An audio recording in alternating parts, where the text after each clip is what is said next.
नमस्कार दोस्तों, आप सबका स्वागत है लेबर स्टूडियो इंडिया में। तो आज हमारे वीडियो का टॉपिक है वार्ड ऑफ आईपी सर्टिफिकेट, जो कि ESIC ministry of labour and employment government of India का जो डिपार्टमेंट है ईएसआईसी, उसके द्वारा सेशन 2026-27 का नोटिफिकेशन जारी कर दिया गया है। तो अगर आप एक एम्प्लॉय हैं और ईएसआई के अंडर कवर्ड हैं और आपके बच्चे अगर मेडिकल की या नीट की परीक्षा दिए हैं तो आपके लिए ये वीडियो बहुत इंपॉर्टेंट है, आप इसे एंड तक देखें। और अगर आप एक एम्प्लॉयर हैं या एचआर हैं किसी डिपार्टमेंट में, तब भी आप ये वीडियो देखें और अपने जो एम्प्लॉयज़ हैं जिनके बच्चे अच्छे पढ़ रहे हैं, जो नीट की तैयारी कर रहे हैं, उन तक ये मैसेज पहुंचाएं कि ईएसआईसी के में जो कवर्ड एम्प्लॉयज़ हैं उनके बच्चों को भी एक रिजर्वेशन मिलता है ईएसआईसी के द्वारा, जो कि ईएसआईसी के द्वारा रन किए गए मेडिकल कॉलेजेस में एमबीबीएस और नर्सिंग कॉलेजेस की सीट में उनको रिजर्वेशन मिलता है। तो बहुत लोगों को ये बात मालूम नहीं होती है, इसलिए वो उस रिजर्वेशन का फ़ायदा नहीं उठा पाते हैं।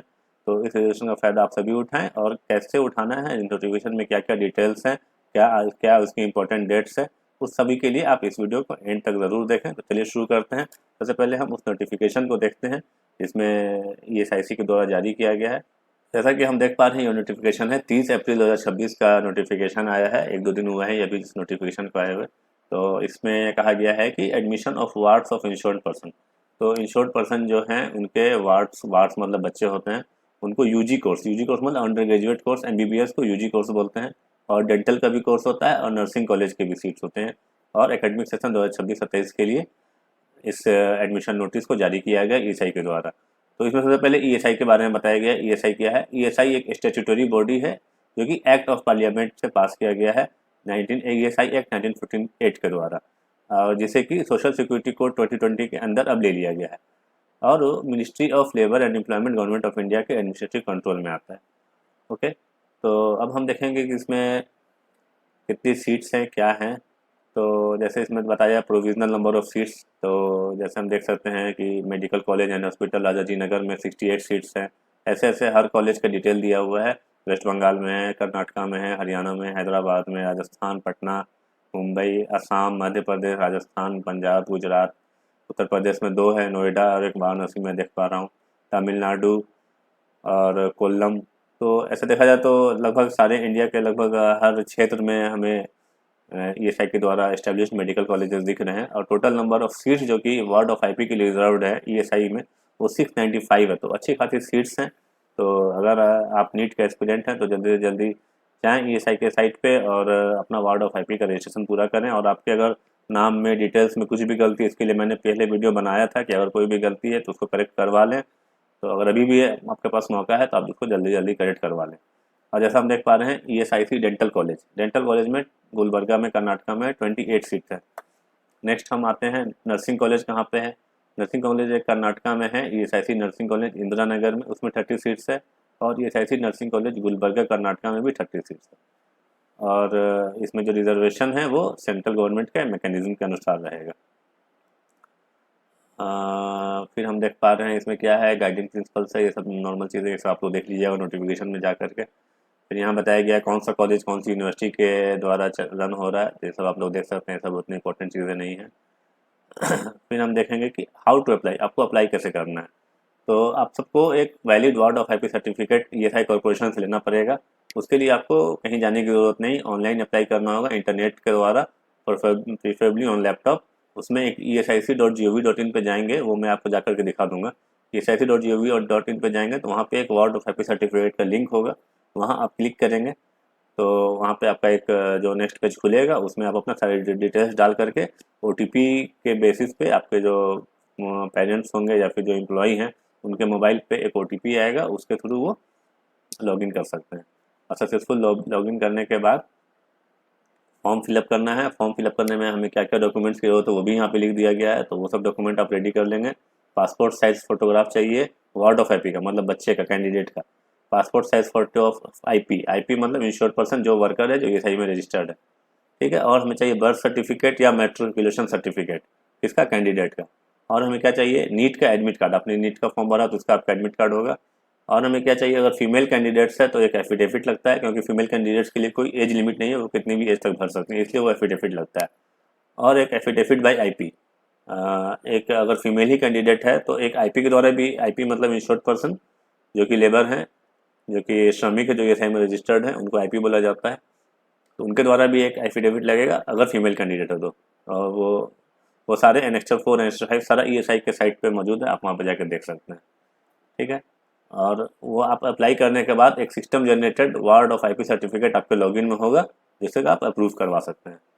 उसके बाद हम देख पा रहे हैं कि लिंक जो है वो उसका जो डेट है, ये सबसे इम्पोर्टेंट है, जो डेट है वो 30 अप्रैल 2026 को एक्टिवेट होगा और 28/5/2026 को वो आपका अप्लाई करने का डेट खत्म हो जाएगा। तो आपके पास 28 दिन का विंडो है, तो आप उस 28 दिन का विंडो का यूज़ करें और ज़्यादा लेट ना ही करें, लास्ट डेट का वेट भी ना करें। आप जल्दी से जल्दी, कल अगर शायद 3 तारीख को नीट का एग्ज़ाम है, उसके अगले दिन आप 4 को आप उसको भर के कंप्लीट कर दें, क्योंकि हो सकता है कोई इशू आ जाए, ESI ऑफिस से अप्रूवल ना हो तो आपको वहाँ थोड़ा एक बार जाना भी पड़ सकता है कि क्या इशू है।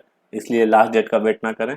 और 28/5 तक आपको अप्लाई करने का डेट है और ESI के द्वारा उसे इशू करने का डेट 31 मई तक है।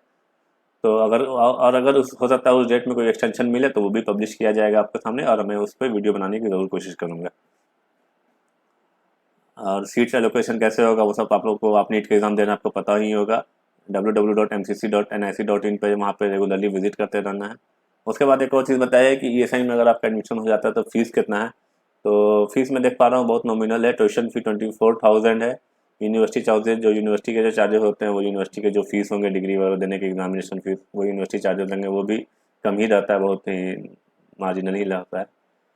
और देख पा रहा हूँ college security deposit 5,000 per annum है, जो कि रिफंडेबल है। हॉस्टल चार्जेस हैं, मेस चार्जेस हैं, होटल एंड मेस चार्जेस है, ये सब है, तो ये सब कोई बड़ा चीज़ नहीं है। 4.5 ईयर्स का कोर्स है। फाइनल ईयर का जो कोर्स होगा वो हाफ होगा। फाइनल ईयर्स का जो फीस होगा वो जैसे 24,000 है, तो उसका हाफ 12,000 लिया जाएगा।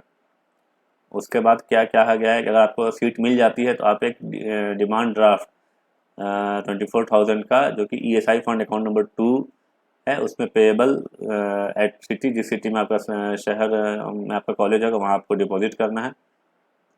और मैं देख पा रहा हूँ कि और क्या क्या है, कुछ कंडीशंस और हैं। और अगर आपका एडमिशन हो जाता है तो कौन से डॉक्यूमेंट्स आपको लेके जाने हैं वो उसमें बताया गया है। जैसे ESIC का पहचान कार्ड होगा, birth certificate, matriculation certificate, senior secondary जो आपने दिया है +2 का एग्ज़ाम वो देना होगा, नीट का एडमिट कार्ड देना होगा, नीट का स्कोर कार्ड और ऑल इंडिया रैंक जमा करना होगा, वार्ड ऑफ इंश्योर्ड पर्सन जो आपने जमा किया वो करना होगा। अगर आप किसी कैटेगरी में आते हैं जैसे SC ST OBC EWS PH तो वो लेके जाना होगा। ब्रोशर ब्रोशर लेके जाना होगा।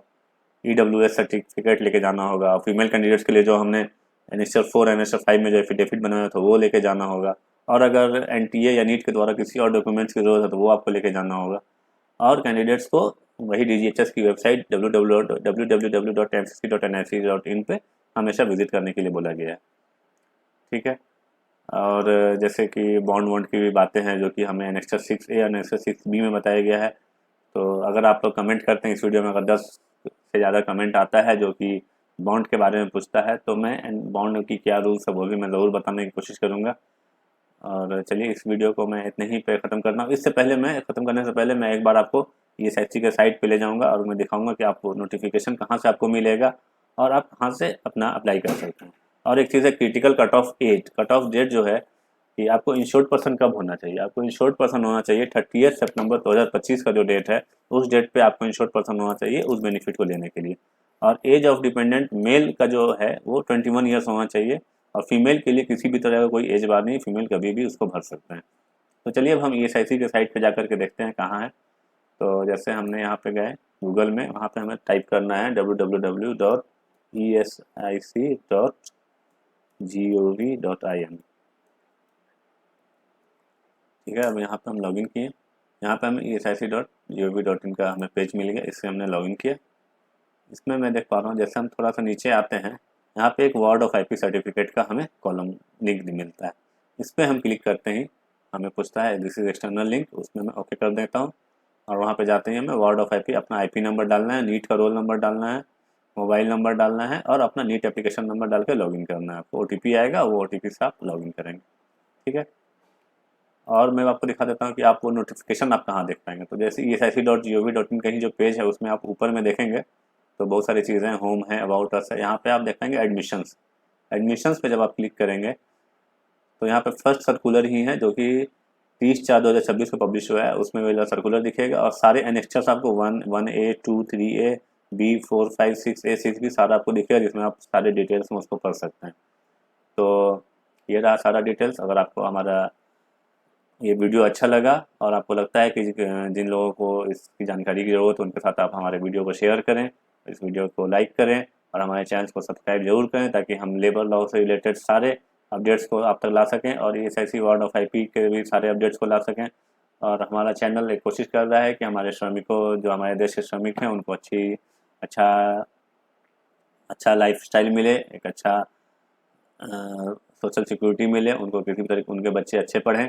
इसलिए इस प्रयास को हम जारी रखना चाहते हैं। अगर आप हमारे प्रयास में साथ देना चाहते हैं तो हमारे चैनल को सब्सक्राइब ज़रूर करें। चलिए, इसमें आज के लिए इतना ही। धन्यवाद।